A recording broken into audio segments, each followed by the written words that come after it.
Bismillahirrahmanirrahim. Assalamualaikum warahmatullahi wabarakatuh. Perkenalkan, saya Anfaridi Kuswono, dokter muda yang bertugas pada bagian ilmu kesehatan masyarakat di Puskesmas Tanah Garam. Kali ini saya akan melakukan dan menjelaskan bedside teaching mengenai penyakit Morbus Hansen atau yang biasa kita kenal dengan kusta. Assalamualaikum, selamat pagi Bapak. Selamat pagi dok. Perkenalkan, saya dokter muda Anfal, dokter muda yang bertugas di Puskesmas Tanah Garam ini. Kalau boleh tahu dengan Bapak siapa? Pak Budi dok, nama saya. Budi. Umurnya berapa Pak Budi? Sekarang udah 40 tahun dok. Tahunnya. Tinggalnya di mana Pak Budi? Tinggalnya di daerah Kampung Jawa. Pekerjaan hari-hari sebagai apa Pak Budi? Saya kerja biasanya bertani sambil kerja buruh gitu. Oke. Kalau boleh tahu ada keluhan apa atau sakit apa Bapak datang ke puskesmas ini?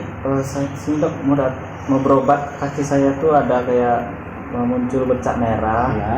Terus ya merah tapi kayak mati rasa gitu dok. Biasa merah ya. Iya, mati rasa. Itu sudah sejak kapan Bapak mengalami gejala itu? Udah lama dok. Sudah lama ya. Sekitar Mungkin berapa lama? hampir 3 tahunan. 3 tahun ini ya. Itu awalnya bercak merahnya kecil atau langsung membesar, itu bagaimana Bapak? Awalnya itu dia kecil tapi munculnya langsung kaki saya ke kiri kanan. Sekali dua ya? Sekali dua ya dok. Oke. Apakah bercak merahnya tadinya mati rasanya di tempat lain ada Pak? Di bagian tangan, di badan? Enggak, sekarang di kaki saya ya? di kaki. Tidak ada gatal-gatal Pak? Rasa gatal nggak ada. Ada ya. Oke. Untuk keluhan kayak itu kan hanya Bapak yang merasakan tuh. Kalau misalkan tersentuh sama yang lain, apakah tetap tidak terasa juga sentuhannya? Terus sama yang lain maksudnya? Ya, kayak biasanya disentuh sama orang lain, apakah masih terasa juga? Oh, ya itu udah nggak terasa lagi dok. Ada beberapa minggu lalu lah. Saya tuh ada anak saya tuh kayak candain saya, dicubit kaki saya. Tapi udah nggak terasa lagi. Nggak terasa. Sejak kapan Pak? Udah 2 tahun lalu. 2 tahun ini ya. Apakah Bapak pernah mengalami alis rontok Bapak? Iya dok. Rontok? Alis saya udah rontok kemarin tuh. Sejak kapan Pak? Samaan kiri kanan udah hampir 2 tahun juga. 2 tahun ini ya? Sekarang saya alis palsu Pak. Alis palsu dok. Untuk gejala kayak hidung tersumbat, bersin-bersin dan pilek, apakah Bapak ada? Ada dok. Terakhir kapan Pak? Saya sering bersin-bersin dan tersumbat tuh udah 2 minggu ini lah. 2 minggu ini ya. Kalau gejala kayak kulit kering-kering gitu Pak, pernah nggak? Kulit Pak? Oh iya, saya dok udah lama ini hampir 2 tahun ini juga lah. Gimana? Kulit tangan saya dari sini, dari siku ke bawah sama kaki ini kayak kering. Ya, kering. Jarang berkeringat juga dok. Oh, jadi walaupun kena suhu panas, kena panasan, Bapak susah berkeringatnya ya? Iya, susah. Kayak nggak pernah lagi dok berkeringat. Oke. Kalau sebelumnya pernah mengalami hal yang serupa Pak? Beberapa tahun yang lalu atau pernah sebelumnya? Nggak pernah ya? Cuman ya 2 tahun inilah, 2 tahun belakangan ini ngalamin itu. Bapak ada gula tinggi, tensi tinggi? Sakit tensi sama gula? Nggak ada ya? Nggak ada, alhamdulillah saya. Kalau di keluarga, apakah dari ayah, ibu, kakek, tentunya pernah mengalami hal yang serupa, bercak-bercak seperti ini Pak? Pernah. Dulu mungkin kira-kira 8 tahun yang lalu ada istri saya. Oh, istri ya? Ngalamin kayak saya ini ada bercak-bercak merah, terus nggak gatal di bagian tangannya dulu ya dok. Tangan kiri kanan. Nah, ini apakah masih ada gejalanya? Istri saya sekarang udah nggak ada lagi, udah sembuh sepertinya. Bapak apakah sudah pernah berobat sebelumnya mengenai saat ini keluhannya? Untuk berobat keluhan yang saya alami sekarang ini udah pernah dong. Ya dulu berobatnya gimana? Sekitar 8 bulan yang lalu lah, saya pernah berobat ke salah satu rumah sakit di Solo ini. Saya lupa nama rumah sakitnya. Bagaimana hasil pengobatannya Pak? Setelah saya minum obat hampir 1 bulan lah, tapi nggak ada perbaikan, ya nggak ada perubahan. Terus saya malas lagi minum obatnya. Jadi setelah itu tidak ada pengobatan lagi ya Bapak lakukan ya? Nggak ada lagi dok. Apakah Bapak tadi bersin-bersin tadi sering ya mengalaminya ya? Kalau kayak asma, alergi makanan sama alergi obat-obatan ada nggak Bapak? asma nggak ada, Nggak ada, ya. alergi makanan sama obat-obatan setahu saya nggak ada dok. Oke. Sehari-hari Bapak bekerja sebagai petani tadi ya? Apakah Bapak Iya, merokok, minum alkohol? Kalau ngerokok enggak, minum alkohol juga enggak. Tinggal bersama keluarga? Ya, saya sekarang tinggal di rumah sama istri dengan anak satu. Oke.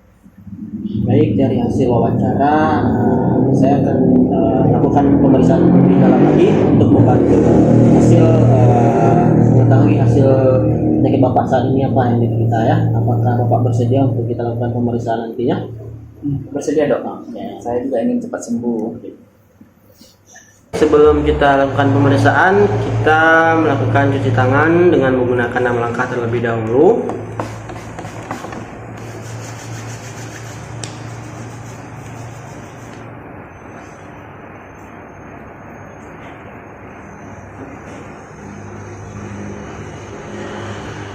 Baik, kita masuk ke pemeriksaan fisik mulai dari head to toe.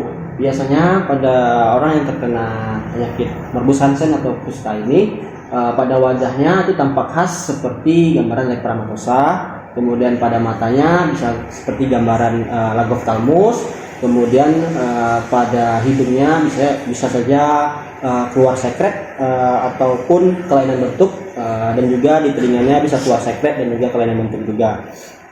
Dan yang paling khas juga itu terdapatnya rontok pada suprasilia atau alis matanya. Kemudian biasanya pada leptospirosa yang parah, lesinya sudah menyebar ke seluruh tubuh atau genaria lisata. Kemudian pada ekstremitas atas atau superior itu biasanya ditemukan gambaran seperti tangannya itu jatuh ke bawah atau claw hand. Kemudian pada ekstremitas inferior itu bisa ditemukan juga ulkus trofik atau juga drop foot atau kakinya sedikit bengkok. Itu apabila sudah kustanya sudah agak parah. Sudah parah. Oh, sudah parah. Selanjutnya kita lakukan pemeriksaan status dermatologikus kepada pasien. Pertama kita nilai lokasi. Pada lesi di sini ditemukan di kedua kaki kanan dan kiri. Kemudian pada distribusi kita nilai di sini distribusinya bilateral simetris karena ditemukan di kedua kaki kanan dan kiri dengan bentuknya itu tidak khas. Lalu pada susunan itu juga tidak khas dan pada batasnya tidak tegas, dan untuk ukuran di sini ditemukan numular hingga ke plakat. Pada efloresensinya ini ditemukan makula eritematosa. Baik, selanjutnya kita akan melakukan pemeriksaan sensibilitas untuk menilai tes raba, tes suhu dan juga tes nyeri dengan menggunakan air panas, air dingin dan juga palu refleks. Untuk tes raba kita bisa menggunakan ini dan juga ataupun tisu atau kasa. Selanjutnya kita tes terlebih dahulu pada pasien pada kulit yang normal untuk mengetahui bahwa lesi yang lain apakah terdapat juga. Ini rasanya apa Pak? Panas dok. Panas ya. Yang ini enak, dingin ya. Oke. Sekarang apakah ini sakit? tajam ya. Jadi ya. Kalau ini Tumpul dok. tumpul ya. Oke. Apakah ini terasa Pak? Terasa dok. Halus ya? Halus ya. Oke. Kalau ini Itu terasa juga. terasa ya. Cuman dia kasar. Oke. Apakah ini Bapak terasa? Panas dok. Panas ya. Oke. Kalau yang ini Ini dingin. dingin ya. Dingin. Oke. Kalau yang ini apakah Bapak terasa? Terasa dok. Rasanya Pak? Tajam. Oke. Seperti jarum. Kalau ini Terasa tapi tumpul dok. tumpul ya. Oke.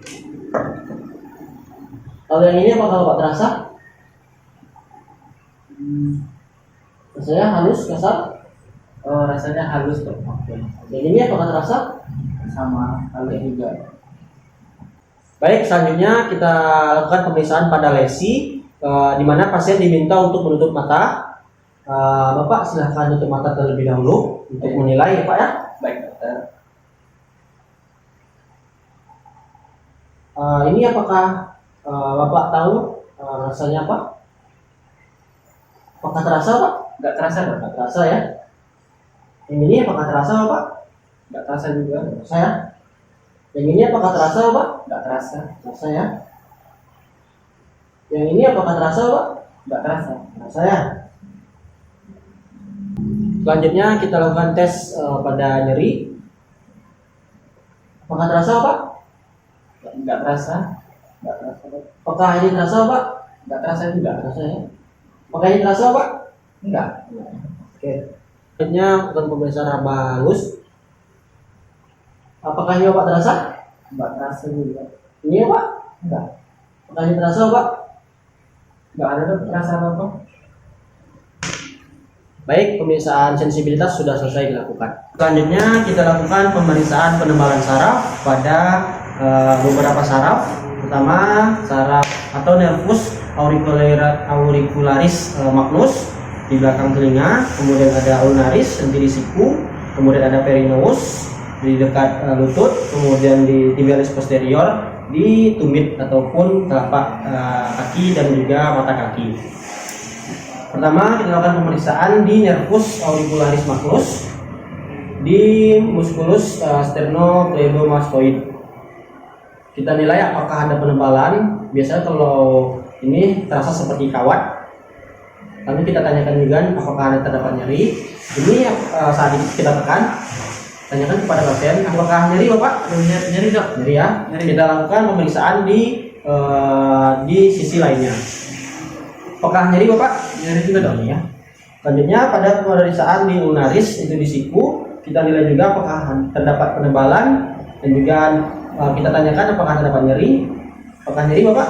Oh iya nyeri dok. Selanjutnya di sisi lainnya, apakah ada penebalan dan nyeri. Apakah nyeri Bapak? Sama dok. Nyeri juga ya. Selanjutnya kita lakukan pemeriksaan di nervus perineus, yaitu di belakang lutut. Kita nilai apakah ada penebalan saraf dan juga tidak. Kita nilai apakah terdapat nyeri. Apakah nyeri Bapak? Aduh udah nggak ada terasa Nggak apa-apa ada ya? Ya. Oke. Kita lakukan pada sisi lainnya. Kita nilai apakah ada penebalan. Di sini terdapat seperti kawat ya. Apakah ada nyeri Bapak? Udah nggak ada terasa. Nggak ada ya. Oke, kita lakukan pemeriksaan di nervus selanjutnya, yaitu nervus tibialis posterior. Kita nilai dari malleolus kemudian ke tendon. Kita nilai apakah terdapat penebalan saraf. Apakah ada nyeri? Apakah ada nyeri Bapak? Udah nggak ada terasa apa-apa dok. Oke, nggak ada ya. Kita lakukan pemeriksaan di sisi lainnya juga. Kita nilai ada penebalan saraf. Apakah ada nyeri? Apakah ada nyeri Bapak? Sama dok nggak ada terasa apa-apa. Nggak ada ya. Oke. Baik, selanjutnya kita lakukan pemeriksaan motorik nervus di beberapa nervus. Di sini kita mulai menilai di nervus ulnaris, di mana minta pasien untuk meregangkan tangannya, jari-jarinya. Kemudian kita nilai kelingkingnya, kita beri dorongan apakah pasien mampu untuk menahannya. Silakan beri tahanan Pak. Oke, di sini pasien terlihat mampu menahan.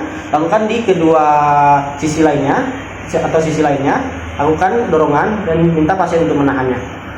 Kemudian nervus selanjutnya yaitu nervus medianus, yaitu pada jempol. Minta pasien untuk membuka, lalu kita berikan dorongan. Apakah pasien mampu untuk melakukan tahanan? Oke, lakukan di sisi lainnya.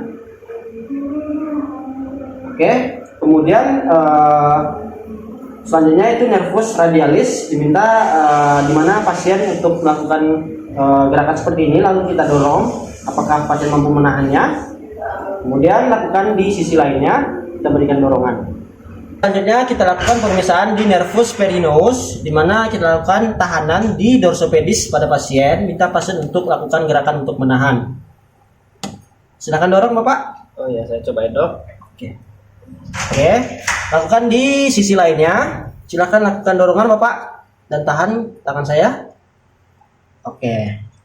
Baik, dari hasil anamnesis di mana Bapak tadi mengeluarkan bercak merah yang mati rasa di kedua kaki Bapak ya, yang sudah cukup lama yaitu 3 tahun.